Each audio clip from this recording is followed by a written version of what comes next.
Kita lihat apa yang Pak bagikan di depan kalian atau di layar ini. Baik.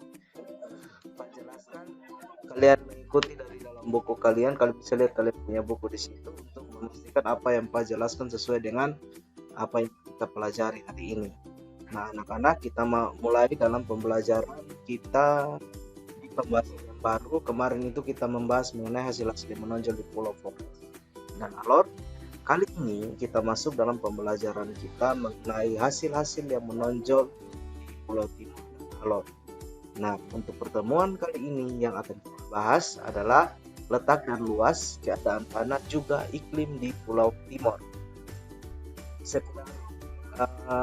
Kalau Pak punya itu, sabar ya, Pak lihat dulu. Pak punya buku ini sedikit berbeda dengan kalian punya buku. Kalau di Pak punya ini, itu dia ada di halaman 16. Kalau kalian punya mungkin itu 15 kalau Pak tidak salah. Ya, apa lagi ya? Nah, anak-anak, kemarin itu di pulau lagi. Pembahasan kita di hasil-hasil menonjol di Pulau Flores, kita membahas mengenai beberapa kabupaten, terus bagaimana keadaan Pulau Flores yang terdapat gunung berapi dan daerahnya yang subur sebagainya. Hari ini juga kita akan membahas serupa atau sama mengenai letak dan luas serta keadaan tanah dan iklim yang ada di Pulau Flores dan Alor. Jadi ikuti baik-baik apa yang Pak akan jelaskan untuk kalian. Nah, di sini Pak sudah buat materi yang akan kita bahas hari ini di letak dan luas, keadaan tanah serta iklim. Jadi tidak semua kita akan membahas per bagian yang Pak sudah siapkan. Ini kalau letak dan luas letak dan luas ini sudah minggu lalu Pak sudah kasih video pembelajaran. Pak harap minggu kemarin itu kalian sudah menyaksikan supaya ini hanya mereview kembali atau mengingat kembali materi yang sudah kita pelajari minggu lalu. Jadi ini hanya Pak menegaskan saja supaya kalian punya ingatan lebih kuat bagaimana materi yang sudah kalian lewati begitu. Jadi letak dan luas itu kemarin kalian telah mengetahui letak Pulau Timor dan beberapa pulau kecil serta kabupaten dan ibu kota di dalamnya. Untuk pertemuan hari ini kita akan mempelajari mengenai keadaan tanah untuk mengetahui keadaan tanah di Pulau Timor berdasarkan dataran tinggi dan dataran rendah. Dataran tinggi itu yang terdiri dari perbukitan dan gunung-gunung. Juga dataran rendah itu adalah dataran yang ada di Pulau Timor yang terkesan rata, tapi sudah banyak yang dialihfungsikan menjadi daerah pertanian. Itu yang akan kita bahas hari ini mengenai keadaan tanah. Juga iklim yang akan kita bahas mengetahui bagaimana iklim di Pulau Timor. Jadi ini 3 hal yang akan kita pelajari hari ini. Kira-kira sampai di sini paham apa yang Pak sampaikan? Kita lanjut ya. Anak-anak, kita mulai dalam pembahasan kita mengenai letak dan luas. Untuk mengetahui letak di Pulau Timor, beberapa pulau kecil serta kabupaten dan ibu kota di dalamnya. Secara keseluruhan kalian sudah pasti melihat di Pulau Timor itu letak Pulau Timor terletak di bagian selatan dan berada di jalur luar Mediterania Sunda. Itu ada di dalam buku paragraf yang pertama kalau tidak salah, di bawah berikut hasil letak dan luas Pulau Timor kalau tidak salah, kalian bisa lihat di situ. Nah, anak-anak, seperti yang kalian lihat di peta, ini gambar Pulau Timor ini adalah daerah Pulau Timor yang berada di bagian selatan dari Indonesia. Kalau bagian barat dia ini termasuk dalam Provinsi Nusa Tenggara Timur. Kalau di skala Provinsi Nusa Tenggara Timur, Pulau Timor ini adalah salah satu pulau terbesar yang ada di Provinsi Nusa Tenggara Timur. Ingat, di Provinsi Nusa Tenggara Timur. Berbeda dengan kalau misalkan dibilang dengan skala Indonesia, Pulau Timor ini tergolong dalam pulau-pulau kecil. Tapi kalau dalam skala atau dalam daerah Nusa Tenggara Timur, Pulau Timor ini tergolong dalam satu pulau besar. Makanya kalian pernah mengenal satu istilah yang disebut dengan Flobamora. Masih ingat ada yang disebut Flobamora itu? Nah, Flobamora itu ada Pulau Flores, Sumba, Timor, Alor. kita tambah lagi menjadi Fobamorata, ada Lembata. Jadi ini 5 pulau yang ada di 5 pulau besar yang ada di NTT. Nah, salah satu pulau Timor ini tergolong di dalamnya. Nah, anak-anak, kalau dalam buku PLSBD disebut juga bahwa letak Pulau Timor ini berada di jalur luar Mediterania Sunda. Makanya inilah yang membedakan antara Pulau Flores dan Pulau Timor, di mana Pulau Flores itu lebih subur dari Pulau Timor, sedangkan Pulau Timor ini tidak begitu subur dibandingkan dengan Pulau Flores dan Alor. Karena seperti kemarin yang kita sudah pelajari bersama, bahwa Pulau Flores itu tergolong dalam daerah yang terdapat gunung berapi. Nah, Mediterania Sunda ini adalah daerah-daerah gunung berapi yang ada di Pulau Flores, begitu. Nah, kenapa disebut Sunda? Pada waktu itu di pulau-pulau di Indonesia ini dikenal dengan pembagian daerah disebut dengan sebutan ada Sunda Kecil dan Sunda Besar. Nah, Sunda Kecil itu yang mencakup dari Pulau Bali hingga pulau-pulau yang ada di Nusa Tenggara Timur. Sedangkan Pulau Sunda Besar itu dari Pulau Jawa, Kalimantan, dan lain sebagainya. Nah, itu disebut ya NTB tergolong dalam Sunda Kecil juga. Dari NTB, Bali hingga NTT itu tergolong dalam Sunda Kecil. Makanya disebut dalam jajaran Mediterania Sunda. Nah, Mediterania sendiri adalah jalur gunung berapi, di mana kemarin yang Pak ulang sekali lagi bahwa di Pulau Flores itu dia lebih subur karena ternyata di sana lebih banyak terdapat gunung berapi yang memuntahkan materi-materi yang dapat menyebabkan tanah di Pulau Flores itu lebih subur dibandingkan di Pulau Timor dan Pulau Sumba yang tidak bergunung api. Nah, kira-kira sampai sini paham? Pak, next ya. Nah, anak-anak, ini yang Pak cari di Wikipedia mengenai Pulau Timor. Jadi Pak bisa menjelaskan kepada kalian bahwa Pulau Timor itu adalah sebuah pulau di bagian selatan Nusantara. Nusantara ini disebut dengan Indonesia. Terbagi antara negara merdeka Timor Leste dan kawasan Timor Barat, bagian dari Provinsi Nusa Tenggara Timur. Perlu kalian ketahui bahwa sebelum menjadi negara Timor Leste, negara ini adalah negara yang tergolong juga atau termasuk juga dalam Pulau Timor yang disebut dengan daerah bagian Timor Timur. Jadi, Pak jelaskan kepada kalian bahwa Pulau Timor ini sebelum negara Timor Leste merdeka, mereka ada dua bagian. Yang pertama itu Timor bagian barat dan yang kedua itu Timor Timur. Timor bagian barat itu dimulai dari kota Kupang hingga perbatasannya di Atambua. Nah, setelah itu baru dimasuk dalam wilayah Timor Timur. Nah, sekarang negara Timor Timur ini sudah merdeka menjadi negara Timor Leste. Jadi hanya kita kenal sekarang daerah Timor bagian barat yang dimulai dari Kupang hingga daerah perbatasan di Kabupaten Belu. Kira-kira sampai sini cukup paham apa yang Pak sampaikan? Kita next ya. Belum terlalu. Oke, jadi Pak tadi menjelaskan secara singkat bahwa Pulau Timor ini terletak di bagian selatan di luar jalur Mediterania Sunda. Makanya Pulau Timor ini tidak sesubur pulau di Flores, karena Pulau Flores itu adalah pulau yang dilalui jalur Mediterania Sunda, di mana di Pulau Flores itu terdapat gunung berapi. Itulah sebabnya yang membedakan kenapa tanah di Pulau Flores lebih subur dibandingkan Pulau Sumba dan Pulau Timor. Nah, anak-anak, Pulau Timor pada waktu itu dibagi menjadi dua bagian, Timor bagian barat dan Timor bagian timur. Nah, Timor bagian timur ini sudah merdeka menjadi negara Timor Leste. Sedangkan Timor bagian barat ini dimulai dari daerah kota Kupang hingga kabupaten yang berbatasan dengan negara Timor Leste, yaitu Kabupaten Belu dan Malaka. Jadi itu tadi yang secara singkat yang Pak jelaskan. Kira-kira cukup paham?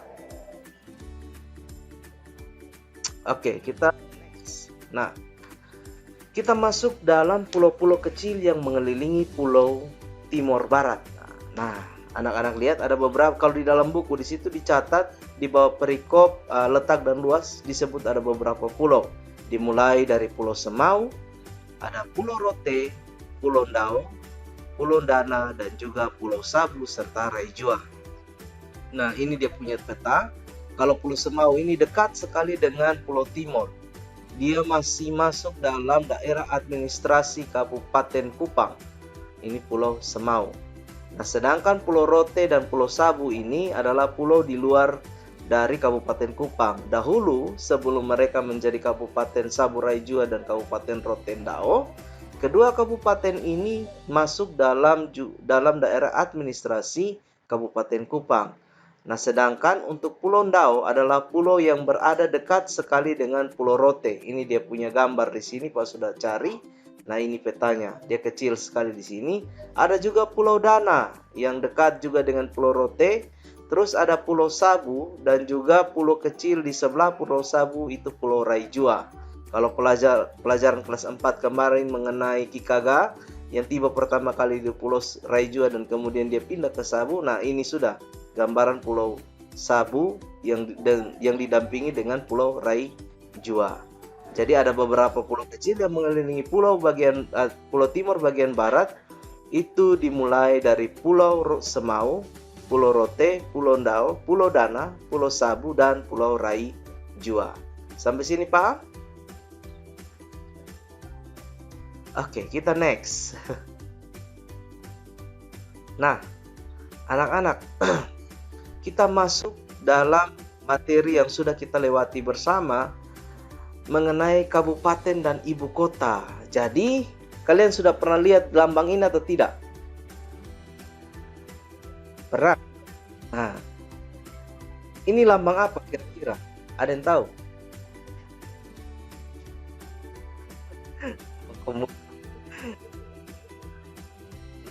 Ayo, siapa yang bisa? Ferrer mungkin? Atau saya? Ya, Van, betul. Samuel mungkin. Nah, ini adalah lambang dari Provinsi Nusa Tenggara Timur. Ini ya, ada di baju pramuka, bukan hanya di baju pramuka, tapi ada juga di baju-baju pegawai negeri sipil, ada juga ini. Nah, logo ini adalah logo dari provinsi kita, Provinsi Nusa Tenggara Timur. Perlu diketahui, Provinsi Nusa Tenggara Timur ini mempunyai ibu kota. Ibu kotanya adalah Kota Kupang. Nah, anak-anak, Kota Kupang yang kita tinggal saat ini adalah kota atau ibu kota dari Provinsi Nusa Tenggara Timur. Kalau kalian lihat, oh ini kita di Kupang atau Kota Kupang. Kota Kupang itu merupakan kota dari ibu kota Provinsi Nusa Tenggara Timur. Nah, selain Kota Kupang yang menjadi Provinsi Nusa Tenggara Timur yang ada di Pulau Timor, kira-kira ada beberapa kabupaten yang sudah Pak jelaskan kepada kalian kemarin melalui video pembelajaran dan juga ada di dalam buku. Kalian bisa lihat ada Kabupaten Kupang, ada Kabupaten Timur Tengah Selatan, Kabupaten Timur Tengah Utara, Kabupaten Belu, dan Kabupaten Malaka. Nah, kita bahas dulu mengenai beberapa kabupaten ini. Yap, anak-anak, ini dia Kabupaten Kupang. Kabupaten Kupang itu daerahnya dimulai dari sini. Berbatasan sekali dengan Kota Kupang ini berada di antara daerah Kabupaten Kupang. Makanya Kabupaten Kupang ini luas sekali. Siapa di sini yang pernah sampai ke Baun? Nah, ada Samuel, ada Fanya. Nah, banyak sekali. Nah, Baun itu termasuk dalam daerah Kabupaten Kupang. Terus siapa di sini pernah sampai Tablolong? Pantai Tablolong? Ya. Arsina?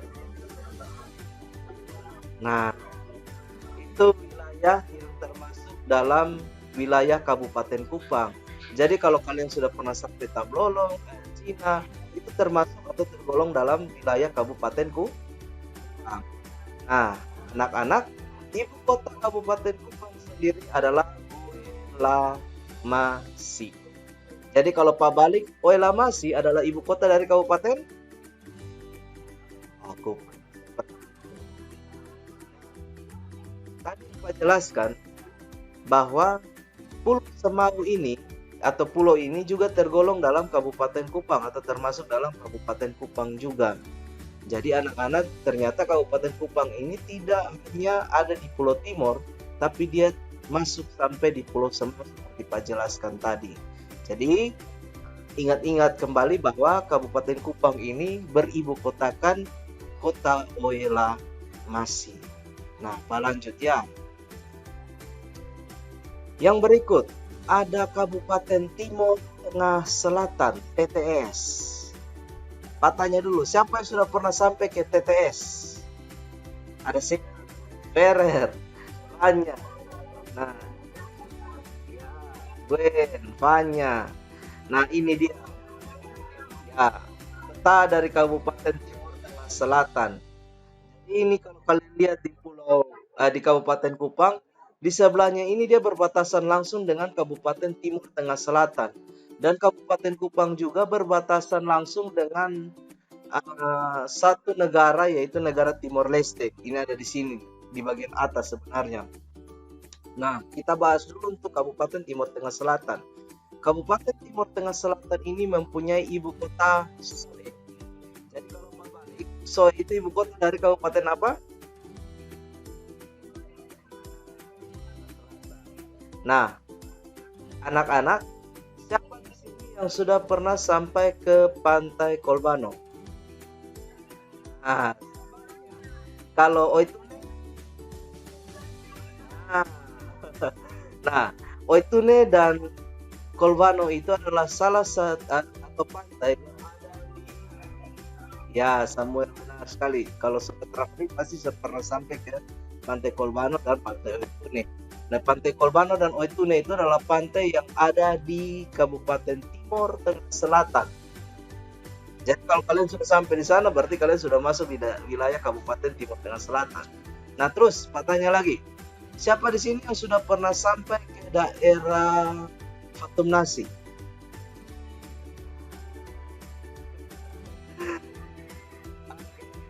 Fatum Nasi itu juga termasuk dalam wilayah dari Kabupaten Timur Tengah Selatan. Nah, kalau kalian sudah pernah sampai ke Timur Tengah Selatan, sebelum masuk ke Fatum Nasi pasti kalian akan melewati Soe dulu, baru masuk ke daerah Molo sampai ke daerah Fatum Nasi. Nah, ini termasuk dalam wilayah Kabupaten Timur Tengah Selatan dengan ibu kotanya adalah Soe.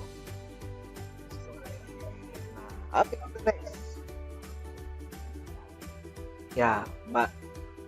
Nah, berikut Kabupaten Timur Tengah Utara dengan ibu kotanya Keva Manado. Siapa di sini sudah pernah sampai Keva? Nah, gue banyak, oke banyak.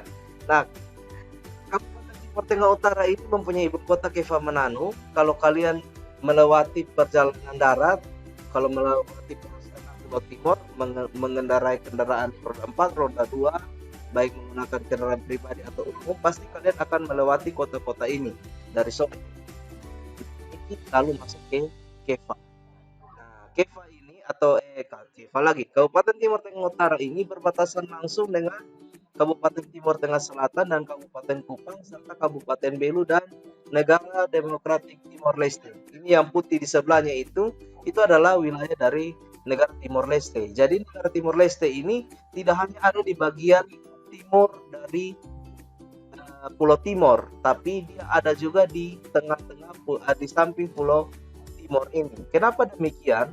Ini ada sejarahnya. Kalau kemarin nanti kalian pelajari di mana kedatangan bangsa Portugal pertama kali itu tiba di daerah Mena. Nah, daerah Mena ini adalah daerah yang putih ini, daerah wilayah dari negara Timor Leste. Nah, daerah ini dikuasai oleh Portugis. Makanya ada pembagian wilayah pada waktu itu antara Belanda dan Portugis. Nah, wilayah Timur-Timur itu dikuasai oleh Portugis dan wilayah Timur Barat itu dikuasai oleh Belanda. Ya, ketika Indonesia merdeka, diberilah kesempatan untuk negara Timur-Timur itu memilih dia mau masuk Indonesia atau berdiri sendiri karena dia bukan di bawah jajahan Belanda. Makanya akhirnya dia memilih untuk menjadi negara yang merdeka. Nah, kita kembali lagi. Jadi anak-anak, Kabupaten Timur Tengah Utara ini mempunyai ibu kota apa tadi, Keva? Nah, oke, kita lanjut. Nah, yang berikut Kabupaten Belu. Kabupaten Belu ini adalah kabupaten yang berbatasan langsung dengan negara Timor Leste juga, dengan ibu kotanya Atambua. Siapa yang sudah pernah sampai di Atambua?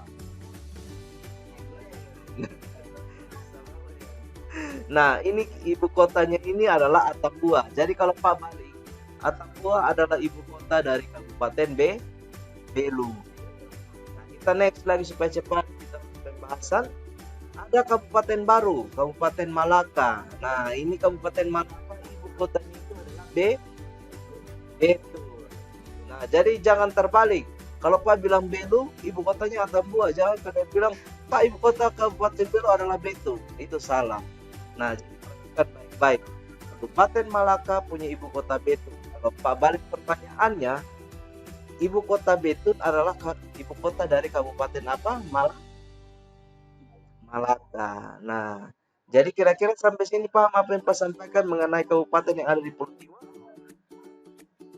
Nah, jadi tadi Pak jelaskan dulu, yang kita pelajari adalah 6 kabupaten atau dan ibu kota provinsi yang ada di Pulau Timur. Dimulai dari Kota Kupang, terus ada Kabupaten Kupang dengan ibu kota Oelamasi, Kabupaten Timur Tengah Selatan dengan ibu kotanya Soe, Kabupaten Timur Tengah Utara dengan ibu kotanya Keva Menanu, Kabupaten Belu dengan ibu kotanya Atambua, dan Kabupaten Malaka dengan ibu kotanya Betul. Jadi harap ini diingat baik-baik. Oke, kita next lagi. Yap, ada 2 kabupaten yang memisahkan diri dari Kabupaten Kupang yang pada akhirnya menjadi kabupaten sendiri. Ya, kenapa? Ada apa? Nah, ini Kabupaten Rotendao dan Kabupaten Saburai Jua. Kabupaten Rotendao ini beribu kotakan Ba'a, sedangkan Kabupaten Saburai Jua yang terdiri dari Pulau Sabu dan Pulau Ranjua ini beribu kotakan Menia, atau pusat pemerintahannya ada di Menia sekarang ini. Nah, jadi anak-anak, ini beberapa kabupaten yang harus kalian ingat. Pada waktu lalu Pak sudah menjelaskan bahwa kedua kabupaten ini sebenarnya masuk dalam wilayah administrasi Kabupaten Kupang. Yang tadi Pak jelaskan ada Pulau Semau itu sampai di Pulau Sabu. Tetapi akhirnya Pulau Rote dan Pulau Sabu memisahkan diri dan mereka mendirikan kabupaten sendiri. Makanya pusat pemerintahnya juga sekarang sedang dibangun di beberapa daerah. Misalkan tadi Pak bilang Kabupaten Rotendao itu ibu kotanya Ba'a, Sabu itu di Menia. Ada banyak sekali objek wisata yang menarik di Pulau Sabu dan Pulau Rote. Kalau ada yang berkunjung, Pak sarankan sangat baik untuk objek wisata yang ada di sana. Jadi kira-kira sampai sini paham apa yang Pak sampaikan? Oke. Ya, kita masuk dalam keadaan tanah. Untuk mengetahui keadaan tanah yang ada di Pulau Timur, kita cepat saja. Materinya memang Pak sudah taruh di Google Classroom, silakan kalian menyaksikan. Dan juga Pak sudah sediakan gambar-gambar di dalam atau video di dalamnya yang menggambarkan atau Pak menunjukkan lokasi di mana yang Pak jelaskan. Jadi video yang Pak taruh itu tidak Pak sembarang pilih. Nah, video yang Pak taruh di video pembelajaran itu adalah daerah atau lokasi yang Pak jelaskan kepada kalian. Jadi kalau bisa Pak bilang Gunung Fatuleu, itu videonya yang Pak taruh. Jadi kalau yang belum pernah pergi ke Gunung Fatuleu atau belum pernah berkunjung ke beberapa daerah, kalau lihat itu pasti tahu itu lokasinya sudah di situ. Jadi kira-kira Pak harap ya. Jadi kalau menyaksikan mohon disaksikan dengan seksama. Kita masuk di keadaan tanah. Kalau kalian membaca di dalam buku PLSBD, kalian akan menemukan topografi atau keadaan tanah Pulau Timur itu tergolong kasar, tetapi dia tidak terdapat gunung berapi di dalamnya. Nah, anak-anak, dalam pembahasan ini Pak bagi menjadi 2 bagian, ada dataran rendah dan juga dataran tinggi. Dataran tinggi ini terdiri dari jalur pegunungan dan juga dataran rendah ini terdiri dari dataran luas di Pulau Timur yang sudah difungsikan menjadi daerah persawahan. Nanti setelah ini Pak akan menjelaskan kepada kalian. Ya, kita masuk di jalur pegunungan. Kalau kalian membuka buku PLSBD, kalian akan menemukan jalur pegunungan. Yang pertama itu dimulai dari Gunung Fatuleu yang ada di Kabupaten Kupang dengan ketinggian 1010 meter. Juga ada Gunung Nevom-Nasi. Ini gunung yang dekat, yang sejalur dengan Gunung Mutis kira-kira kalau tidak salah. Nah, Nevom-Nasi ini ketinggiannya mencapai 2251 meter di atas permukaan laut. Ada juga Gunung Tubuh Mutis di daerah Timur Tengah Selatan, juga Gunung Netumyomafo di Kabupaten TTU. Nah, untuk dataran rendah, kalian bisa lihat ada dataran rendah Tarus, Oesau, Pariti. Nah, anak-anak, daerah yang dekat sekali dengan Kota Kupang. Kalau kalian pernah sampai di Tarus, Oesau, dan Pariti, kalian akan menemukan daerah persawahan yang luas sekali. Nah, itu yang dimaksud dengan dataran rendah. Nah, dataran rendah ini sudah banyak dialihfungsikan menjadi daerah-daerah persawahan yang cukup subur, karena daerahnya itu luas sekali dan cocok sekali untuk dijadikan daerah pertanian. Nah, ini daerah dari Tarus, Oesau, Pariti, itu adalah dataran rendah yang ada di Kabupaten Kupang. Ada di dalam buku juga. Terus ada dataran rendah Bena hingga Kolbano. Kalau kalian pergi ke pantai Kolbano, kalian akan melewati satu jalan lurus sekali, dan di kiri kanan itu ada banyak sawah. Nah, itu dimaksudkan dengan daerah Bena. Itu dataran rendah Bena itu di situ. Jadi sebelum sampai Kolbano, kalian akan melewati pos penjagaan di Batu Putih. Setelah jembatan Noel Mina, akan masuk terus sampai ke daerah Bena yang terdapat daerah sawah. Dalam pembelajaran juga Pak taruh di situ, nanti kalian bisa lihat daerah Bena itu seperti apa, atau daerah Tarus itu seperti apa dataran rendahnya. Nah, terus ada datar rendah Noen Muti, Bikomis, Tualiu, Oelolo di Kabupaten TTU, dan Aroki, Lidak, Rotatalo, Haliwen, Besikama, dan Belu. Ini juga sudah masuk dalam daerah yang ada di Kabupaten Malaka. Jadi di buku itu tidak dipisah antara Kabupaten Belu dan Malaka, karena buku itu diterbitkan sebelum Kabupaten Malaka itu berdiri. Nah, ini adalah beberapa dataran rendah dan dataran tinggi yang ada di Pulau Timor dan sekitarnya. Sedangkan untuk Pulau Rote dan Pulau Sabu, di dalam buku dicatat bahwa keadaan pulau di sana itu semuanya terkesan lebih datar. Hanya ada satu puncak gunung di Pulau Rote dengan Gunung Lakamola dengan ketinggian 800 meter di atas permukaan laut. Jadi, apa yang Pak sampaikan di sini cukup dimengerti anak-anak? Cukup. Kita lanjut di bagian yang terakhir. Nah, keadaan iklim. Pulau Timor beriklim tropis kering atau semi-arid seperti Pulau Flores. Iklim semi-arid disebabkan oleh tiupan angin musim yang bertiup setiap 6 bulan sekali. Ini seperti kemarin di Pulau Flores yang Pak menjelaskan mengenai musim. Itu ada angin musim barat dan angin musim timur, di mana di setiap angin musim ini bertiup setiap 6 bulan sekali. Namun di Pulau Timor dan Pulau Flores, iklim ini lebih kepada iklim semi kering, karena musim panas itu lebih panjang dibandingkan dengan musim penghujan. Jadi, mengapa ia disebut dengan iklim tropis kering? Karena musim panas itu lebih panjang dibandingkan dengan musim penghujan. Nah, kira-kira sampai sini paham? Ya, jadi Pak harap apa yang Pak sampaikan ini kalian baca kembali di buku. Terus kalau mau menyaksikan video pembelajaran sudah ada di Google Classroom yang Pak taruh dia punya link di situ. Jadi bisa